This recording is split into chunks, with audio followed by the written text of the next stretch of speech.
When you think of Tybee Island, more specifically the food on Tybee Island, something like this isn't the first or even second thing you think of. Enter Frank Bucci, who saw a need for this quite some time ago. About 2 years ago when we moved here, right, so there was nothing like this on the island. That's the short answer to the question. The longer version is the fact that Frank is a graduate of Georgia Southern University. Once upon a time, moved down to Costa Rica to open a restaurant there, but moved back to Tybee a couple of years ago to be part of another project.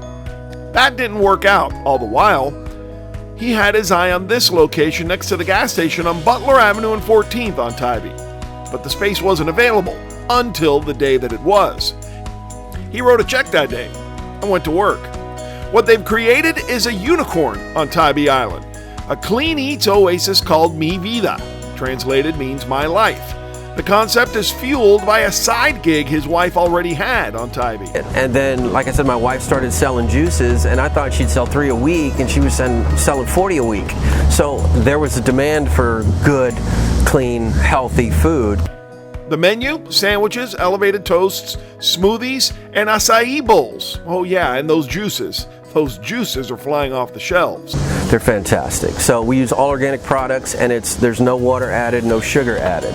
So it basically takes 1.5 pounds of fruit and veggies to make 12 ounces of juice.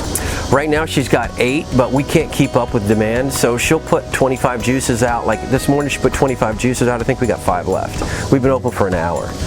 By the time we were done with our interview, they were down to 3. And those were gone before we left, roughly 2 hours after they opened on a Saturday morning. They aren't inexpensive either, so you know that they are delicious.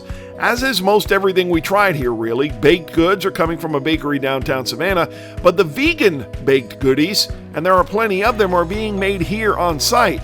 And they're struggling to keep up with the demand on those too. Elevated, simple food. I mean, we do sourdough bread that comes from Gourmet. That guy's a rock star. So we use his bread, and then we'll do some really great ingredients, some homemade hummus, homemade avocado paste. We poach eggs. We've got the Iberico ham. We've got some really great Scottish salmon that we do. We use a goat chev. So it's a breakfast and a lunch joint, but we use really high quality ingredients. The problem is when our kids go to the beach, everybody's eating Doritos and ding-dongs and things like that. And we're coming out there with fruit and cucumbers and homemade hummus, and everybody's saying, oh man, I should do that, I should do that. So we have a lot of that here. We have pasta salads, tuna salads, mushroom salads, heart of palm ceviche.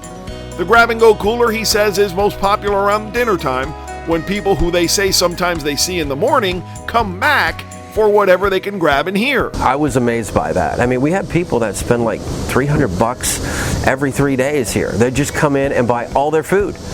You got the IGA here, which doesn't carry hardly any organics, anything. So I think we're their option if they don't feel like leaving the island and getting out to Wilmington or whatever. They come to us. They buy fruit from us. It really is a fabulous feel-good story going on right now on this island because, as we mentioned before, it is somewhat unexpected. The demand is clearly there, but why did no one think to do something like this before now? Not to this extent anyway. Hey, they'll take it. It is absolutely paying off. I'm a little surprised. I knew we would have the support of a select few people that love that style of eating, and I figured that would be enough to sustain us, but we've been overwhelmed. Good problem to have.